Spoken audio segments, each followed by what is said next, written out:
New trainee portfolio. That's mainly what I'm going to be talking about this morning, and hopefully that's what you've come to hear about. Before I start, I just wanted to thank the team.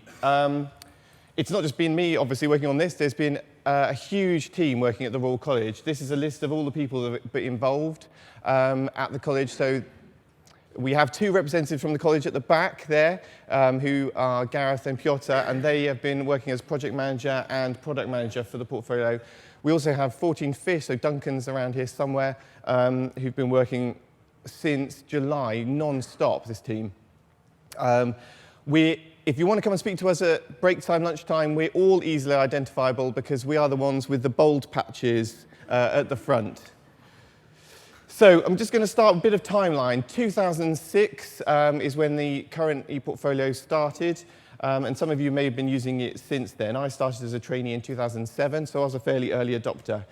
2011, there was a bit of a refresh, and it became the blue folders, the sort of the look that you all know and love today.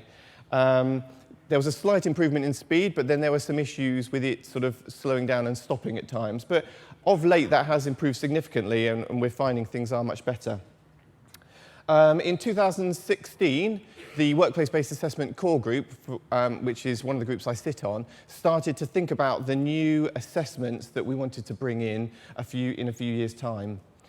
Then in 2017, the GMC put forward their sort of generic professional capabilities that we had to work towards. And that drove us to have to create a new portfolio because the current system would not allow us to align with these new assessments very easily. So we started to look at the requirements in 2018 and went out to tender. There was lots of people tendered for it, and we're obviously very fortunate in Wessex that FourteenFish won that, and I've been working on it since June, July of last year. Launch is imminent. So evolution, this is how it looks. I don't know if any of you remember that, but that's what it looked like when it first started. This is what we all are used to now, and this is where we're going. I'll show you some more pictures in a moment of what it looks like, but that's where we're heading. Some of you will already be familiar with the FourteenFish look because you'll use it for your appraisal toolkits. So just some headline figures here. It is 52.5 times better than the current ePortfolio. I'm not sure this has much statistical significance because it's based on an N of 2. If you want to know the breakdown of that survey, I'll tell you at lunchtime which of my daughters I love more. Okay, first thing I just want to reassure you is all of the data from the current trainee portfolio will be migrating across to the new one. I've had lots of questions. Well, what if I'm halfway through a log, or if I'm halfway through an ESR, or what happens to all of my old logs? Do they all get lost? Everything will move across. If it doesn't, then something's gone wrong and we'll try again. But everything should move across. It doesn't matter what the trainee is doing or where they are. It may be in a slightly different place because there are some significant changes, but it will be there. Another headline feature is the fact that the website is dynamic. Lots of people who use the ePortfolio at the moment would like to use it on a device, an iPad or an iPhone, but just can't because the formatting just doesn't work. Those little folders, you only get a quarter of one folder. So irrespective of what device you're using, it will change its formatting to adjust to that, which means that it works really well on iPhones, iPads, Samsung, Galaxies, whatever you want to use, and it will change dynamically. This is just to show you how it looks. So on the website, you can see it sort of laid out slightly differently. When you bring it onto a device, everything lines up and it becomes linear, but it's still got all the same features. We have developed a mobile app. So the app is going to work both online and offline. The benefit of this is the trainee can start to add stuff when they're out and about. They can start creating log entries if they're offline, and the next time they connect, it will sync seamlessly. And it's not just the narrative that they can do on the app. It's going to be attaching capabilities. It's going to be linking clinical experience groups as well. So it's a full-featured app. If they start to work on the app and offline, they can then continue it online on the main website as well. So it's constantly syncing, and it's both ways as well. It's not just from the app to the website. It also goes from the website down to the app to seamlessly link in. The app is still in development. We're hoping April, May of this year we'll have it out for you to use. And again, we'll be piloting it once it becomes available. Until then, as long as you've got connection, you can still use the web page on your device as long as you're online. Having said that, if you are online and you lose connection, it will save it up until the point when you lost connection. So the next time you connect, it will say, you got to this point, would you like to go back to it? So it does save as you go rather than losing everything that you've done if you do lose the internet. So this is how the app looks. I mean, very similar to what you've probably seen if you've used 14Fish before, but you'll be able to write your log entries, your narrative, and attach your capabilities, etc. Messaging. So current ePortfolio, there is a messaging service. I think both of you that ever used it probably struggled with it. It's not very intuitive. You don't get notifications very succinctly. You have to then log in and find out what it was about. And it's not very intuitive. So the new one has a sort of a messaging service. It looks very similar to WhatsApp. And you can have a two-way conversation to organize your ESR meetings. You can give them a little nudge to say, you know, do a bit more urgent unscheduled care. We need to do an assessment next week, that kind of stuff. This is how it looks, so you can see it's a sort of a two-way sort of conversation in a much more sort of intuitive look to it. And you can see whether the trainee has read it or marked it as read or not. And you as the trainer can mark it as read or not. So it just means that you'll sort of know where you are with regards to that communication. This is also true of each learning log, so you can write a message about a learning log, much like you do at the moment, as a comment, and it becomes a two-way conversation. But that is separate to the sort of messaging service which is built in to the portfolio.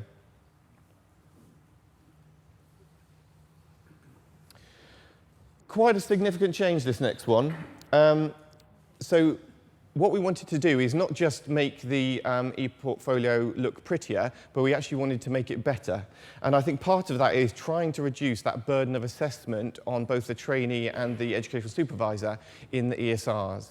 So how we've designed it is that both the educational supervisor and the trainee can gather data for their ESR as they go.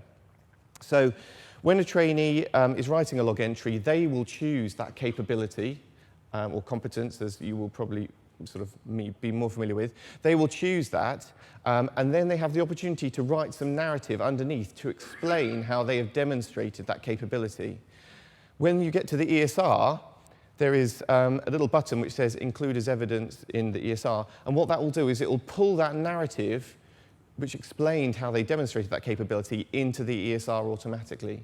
So if you do this as you go along, as the trainee does this, and if you do this as the educational supervisor, your ESR could take you minutes rather than some of you it's taking hours. So this is a really sort of big change for us.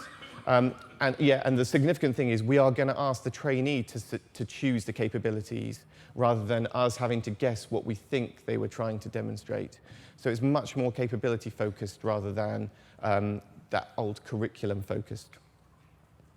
And this is just to show you how it looks. So the capabilities, they can choose up to 3. They've written, you know, good example of making diagnosis. Hopefully they could be a little bit more reflective than that. But that then is the bit that would pull into the ESR. And I'll be demoing that in a little minute. So you can see it in a bit more. At the moment, it's difficult to see how many capabilities and how many clinical experience groups the trainee has done. There is that table, but the trainees often struggle to find where that table is, and they can only view it if you've already opened up a new review for them. So on the new portfolio, we've spent a lot of time thinking about how we want to show to the trainee and the educational supervisor how many capabilities or clinical experience groups they've tagged throughout this review period. And we've come up with these lozenges.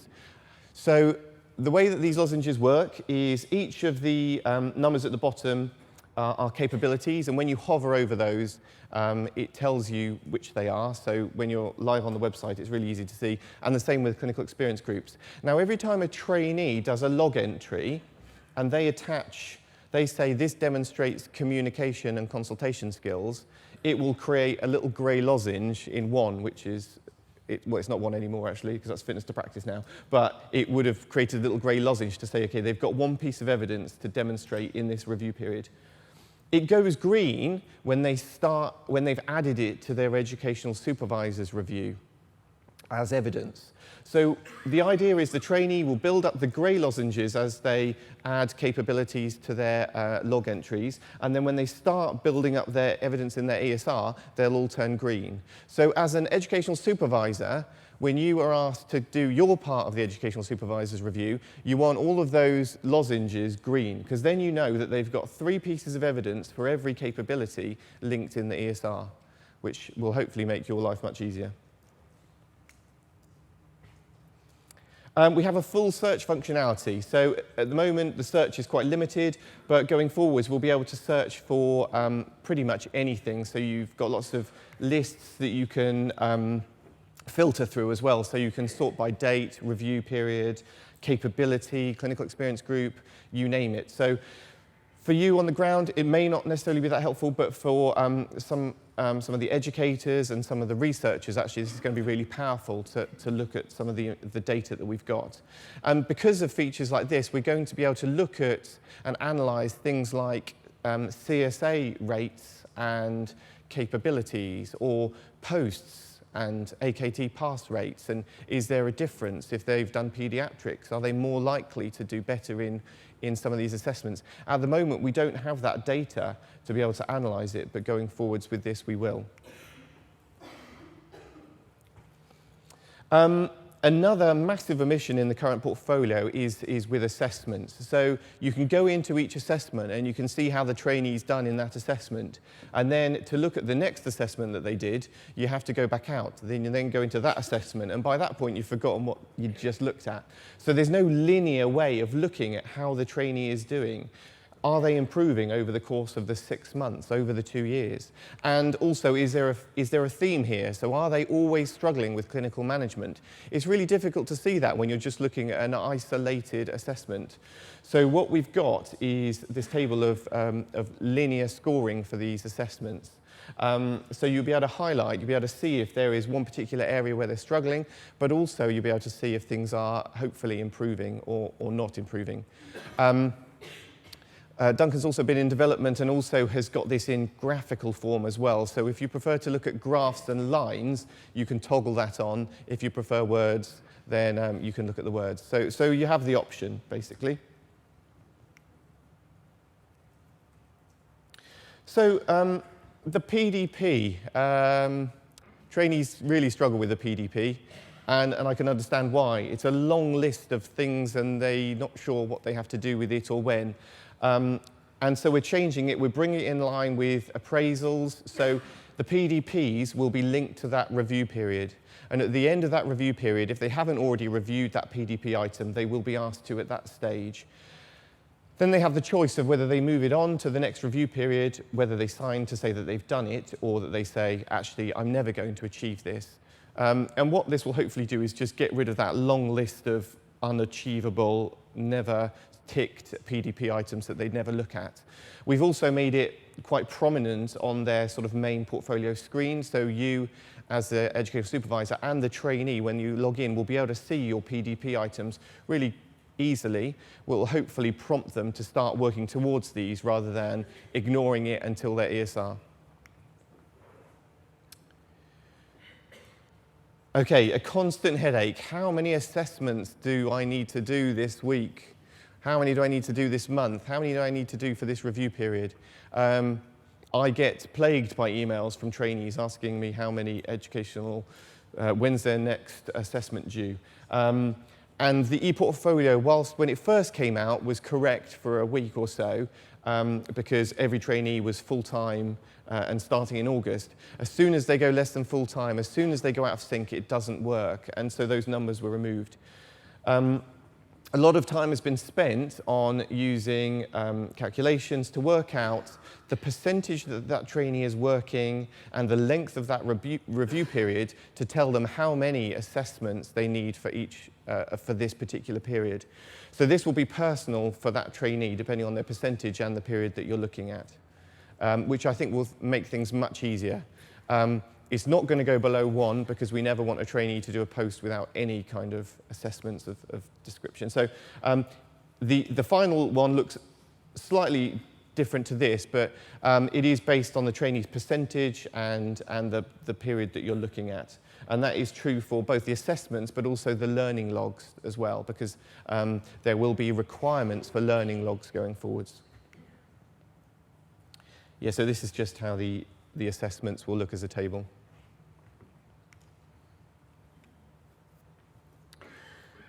So again, we want to try and make it as easy as possible for trainees and educational supervisors to see how the trainee is doing with regard to capabilities and clinical experience groups.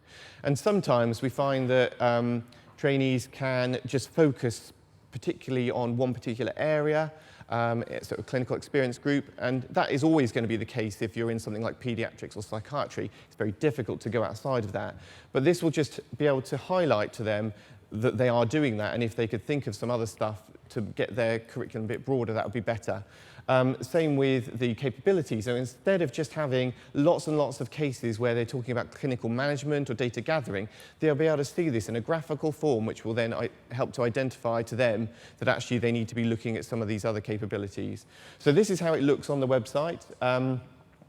You can see each of the capabilities and the clinical experience groups has a sort of ring donut, and as you highlight over any of those colours, it will tell you which capability it is. Also, there's a table form down the left if you don't like donuts, so you have the choice. But this is just a really simple but easy thing to look at to just guide the trainee. Attachments. Okay, so I do a lot of the ARCPs with Janet, and we have a big problem with attachments. The trainees are trying to attach all their out of hours, and they've attached 2 photos from their iPhone, and then that's used all of the data they've got in their e-portfolio, because it only ever allowed 50 megabytes, and that fills pretty quickly if you take a photo of a piece of paper. So then the trainees started to add Dropbox links, because that was an option. Problem is, in the deanery, the Dropbox links are blocked. There's also, I don't know if any of you have been to the deanery, there's no reception on your phone. So Janet and I are often seen out in a field trying to connect to the internet on our phones to be able to see if this trainee has actually done their out of hours. And then we have to count them all up. Thankfully, that's behind us. But there is no limitation to attachments now. There's no limitation of size of attachments, so trainees can attach what they want and store stuff there. This is just showing you how they attach stuff, and that file is nearly 14 megabytes, and it attached. MSFs, oh gosh, right, so trainees. You're chasing them to do the MSF, and you're waiting for the responses to come back, and they said, oh, I've sent it to 5 people, but only 3 have replied. We don't know who's replied. I don't know either. So much like the revalidation toolkit that most of you will have used, you can now chase incomplete MSF responses. In fact, it will automatically chase after 2 weeks, but then you can manually chase it if you need to. You'll be able to see how many responses are back for the trainee, and you'll be able to see how many of those responses are clinicians and how many are non-clinicians, so that you can make sure that you've got the right number for the right post, depending on which trainee is in.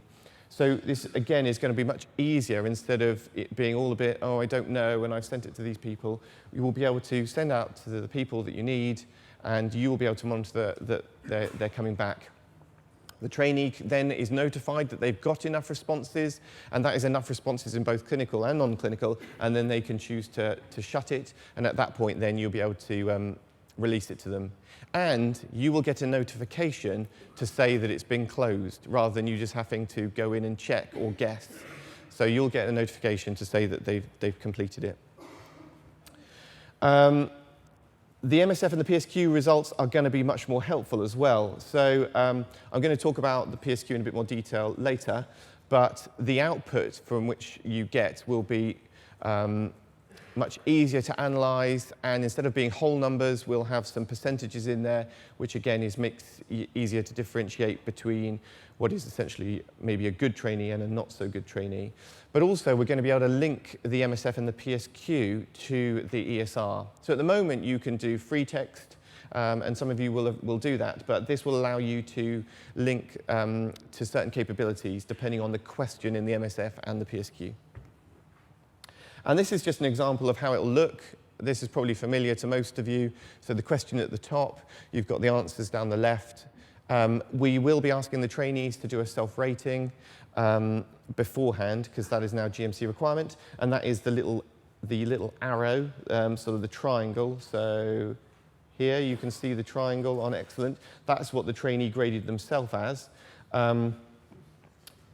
And you can see how many people also graded them as excellent and good. And there is also the opportunity for free text comments as well. So artificial intelligence, it's all the rage at the moment. And we have been utilizing it within the current trainee portfolio. Sorry, not the current one, this new one going forwards. So what we're trying to do is minimize the trainee writing about patient identifiable data. Now, whilst the trainees know that they shouldn't be doing that, they will sometimes accidentally do it. And this is just a bit of a fail-safe. It's not 100%, but it's in there just to try and point this out to them. It's also contextual. So depending on what name they're using, that could be a name that is used to describe something, but also a person's name. But because it's contextual, it will identify whether they're saying it's a person's name or it's just context, and therefore will only identify it when it's a name. So this person had the name Brooke, which you could have been talking about a sort of river thing, but also it's a person's name. But if the trainee wrote, I saw a patient called Brooke, it will highlight it. If they said, I was swimming in a, it won't. One more thing. Dictation. Trainees sometimes really struggle to reflect when they're typing. And we've seen this again and again, and we have support from the PSU, and often trainees are suggested that they use a dictaphone to dictate their reflections, because they're much better at speaking their reflections than they are typing it. This is also true sometimes for speed, and actually some of us can speak a little bit quicker than we can type. And so we were able to use this technology that is built into our devices to help with log entries, to help with reflecting. Both the trainee and the educational supervisor can use this function. So this is something which is going to definitely change how we use the portfolio, probably more for the trainees, but certainly for us as well. And essentially, you would go into the website on your device, you would use whatever built-in dictation software that's there. So if you've got an iPhone, it's going to be Siri, and it generally understands pretty good native language, and the trainees can start to build up their log entries by dictating in rather than typing. Okay, so when? I think most of you already know this. Wednesday, the 5th of February. So we're talking less than 2 weeks. This will be coming to you. And this is going to happen overnight. It's going to happen to all trainees, apart from 4 of them that want to leave the deanery, and a few of them that work in the Ministry of Defence.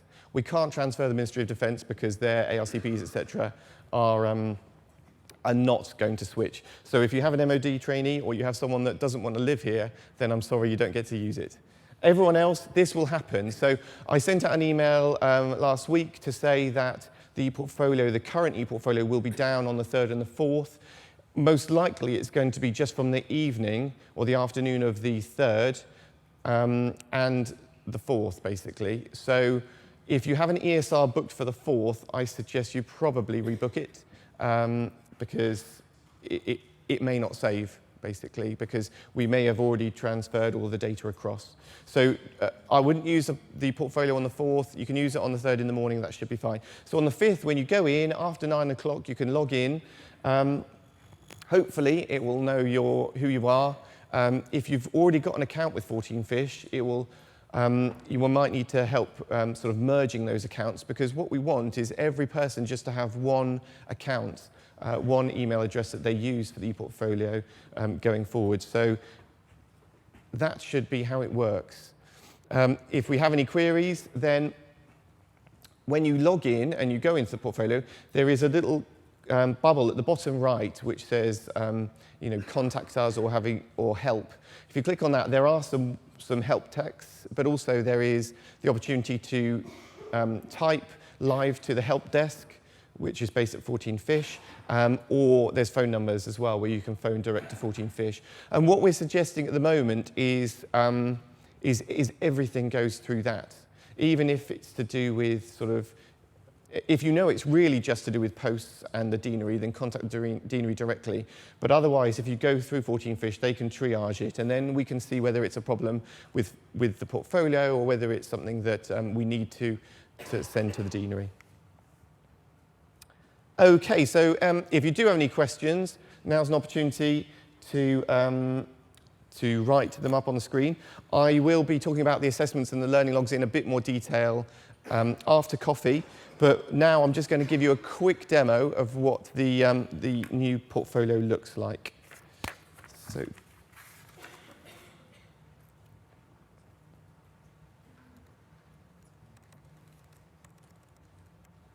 okay, so this is a trainee. When they log in, this is the dashboard. Welcome back. You could start writing a log entry. There's some unread messages from their educational supervisor that they need to go and read. There's some unread comments. So these are the sort of tasks that they need to do, just so that you know that they're keeping up with things. Then when you go into the portfolio, we've sort of blocked it into sections. So this first section is all the different log entries that the trainee can choose from. And you can see how many entries they've entered down here. And the requirements for the log entries, as I said, are down in this section. Your spread of entries, this is these graphs that I mentioned. And as I said, as you highlight over, it tells you which of the clinical experience groups or capabilities you're referring to. So really easy for the trainee to know where they are and how they're getting on. Any messages that might have come through are visible here. And you can go in and you can say that you've read that message, or you can reply. This is the information about the post, the review period, the educational supervisor, etc. So this is the information that you'll need to be seeing. This section in the middle is now the ESR preparation. So we've brought it in to be prominent, to be there right from the beginning, so that the trainee is thinking about the ESR right from the beginning rather than waiting till 6 months in. And this is what I talked about with the lozenges. They're building up as they go. So as you highlight over these, you can see which it's referring to. And the same with the clinical experience groups over here. Underneath, you've got the how many action plans the trainee has created. And really, we need the trainee to create 3 action plans as a minimum. And then you can add up to a couple more as well. How many PDP entries that they've added. Have they reflected on their clinical experience group coverage? And also, have they signed the health and probity? So this is all to do with getting the ESR prep ready together. Requirements, if we click on this, you can see in ST1, in the current review, and then in total for both the assessments, the feedback, and the learning logs. So really easy to see how this trainee is getting on and what they need to do next. Prepare. Now this is for them and you to start preparing for the ESR. If you click on it, you'll go into the ESR preparation screen. It comes up with the date of the ESR. It's also highlighting the areas that the trainee hasn't yet completed. So again, they know that they've got to do that, and it won't let them go on until they've done all those tasks. Here we have all the capabilities. We have the learning logs that they've referenced these capabilities, and the assessments that reference these capabilities. And then the pink number is when it's been attached to that review. So they'll all start off as 0, but as they start adding evidence for that particular capability, that number will increase. So I'm just going to demonstrate to you what that will look like. So if we go into clinical experience, clinical examination procedural skills.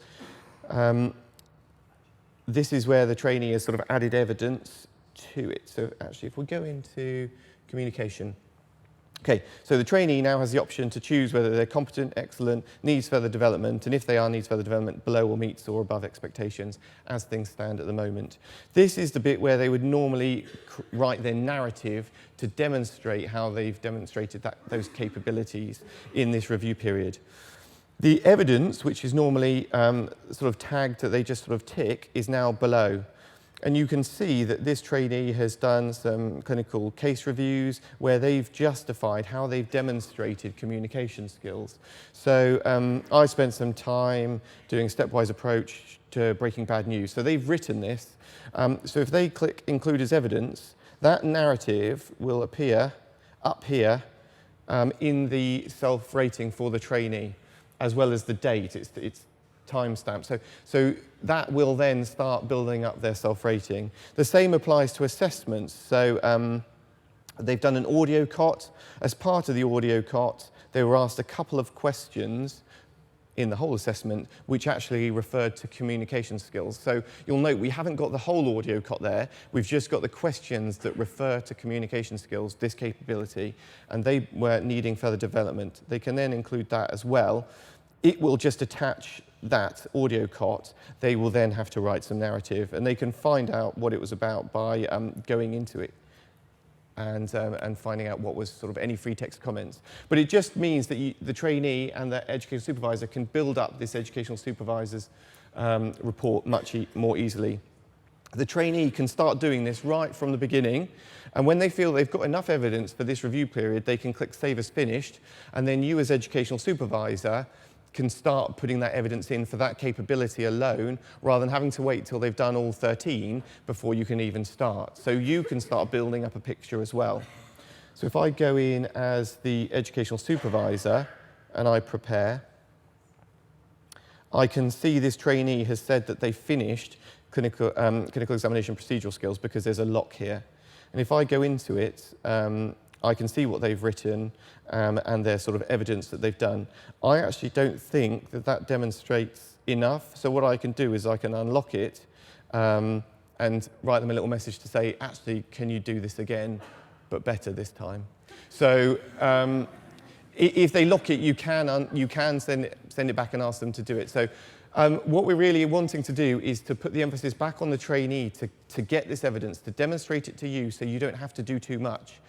You will easily be able to add evidence yourself, as I've said, because you can tag it as you go, which does mean that it shouldn't take you that much longer. But if the trainee's done a good job, then you don't need to. So if we go back to this breaking bad news, I am now the educational supervisor, not the trainee, as we are. So the trainee has tagged this piece of evidence. I spent some time using stepwise approach. I, as the educational supervisor, but I agree that this does demonstrate communication skills. You spent some time listening to the patient, blah, blah, blah. So I can include this as evidence as well. But this just pulls my bit of the evidence through, not theirs. So those pieces of evidence are separate in each capability, so as not to confuse. And if you decide you don't want it, you could just untick it. It will disappear. Going back to the main portfolio. So I'm now back as the trainee. I can see my PDP items are down here, and these are just one or two words, just as titles to sort of point you towards, okay, reminder, yeah, I wanted to learn how to do joint injections. I wanted to learn about acne treatment. So hopefully when the trainee goes on every sort of few days, they'll just be prompted towards these PDP items. And if you go into the PDP, you can see different colours, and all of these basically mean that I've decided that I'm going to carry over the one on the shoulder, the joint injections I've completed, the audit on COPD I haven't reviewed yet, but I can go in and decide if I have completed it or if I haven't, and depending on whether you say yes or no, it'll come up with different questions, and then change a different colour. So again, just really easy for the trainee to see how they're getting on with these PDPs. Exams over on the right here. This trainee has passed the CSA. You can go in. This was before we'd sort of got all the information for the CSA, which will now come across. But essentially, if you click on the CSA result, you'll get that feedback of the different cases and then which of the areas that they may have not done so well in. The way it looks at the moment is a table. The way that we've got it is slightly different on the new portfolio, but I think it does make sense. We'll see how it goes. If you all find that you don't like it, we'll have to think again, but it looks slightly different, but I think it is still very good. Here is the multi-source feedback and the patient feedback, which I mentioned, and you can see this is, familiar as I've just shown you for each of those. Assessments, so they're all changing, and I'm going to speak about that after coffee, as I mentioned. So here are the assessments, how many entries they've done, and again, the scores over time, which I've already discussed. Down here, we have the compliance passport, and this is going to be mandatory evidence that the trainee needs to add. So things like their CPR certificate, safeguarding child and adults. They can add the certificates there. They can add an expiry date. Red means it's not there or it's expired. Yellow means it's due fairly soon. So again, this is just to highlight this important, essential information is there. Also, as the ARCP, when we review these trainees, rather than having to find where they've hidden their BLS certificate, we should know, because it should be there and it should be green. And if it's not, the trainee needs to add it. Educator notes still exist. And here they are. You write them in here, basically. You can, as a trainee, I can't add an educator note because I'm a trainee. But I can write somewhere else to reference it, should I wish. But as an educational supervisor, you can write your educator note. You can also add attachments, which can be really helpful, actually, because sometimes there's things you want to add as an educator. So it allows you to attach files, which can be useful. Again, make sure there's no person identifiable data if you do that. So that is a brief oh, here's the help, by the way. This is where you get the help, and you can contact us and contact the team. Some of them are here, so I won't hassle them right at the moment. So that is an overview of the new portfolio. I personally am really pleased with it. It's taken a huge amount of work from the guys at the college and at FourteenFish. I think it's going to be such a big improvement. I think it's going to make your lives and the trainees' lives much easier. It is a real big part of training, and I think it really is showing that the college are thinking about this is really important to trainees and trainers, and I think, I think it can only be a good thing. Thank you. Thank you.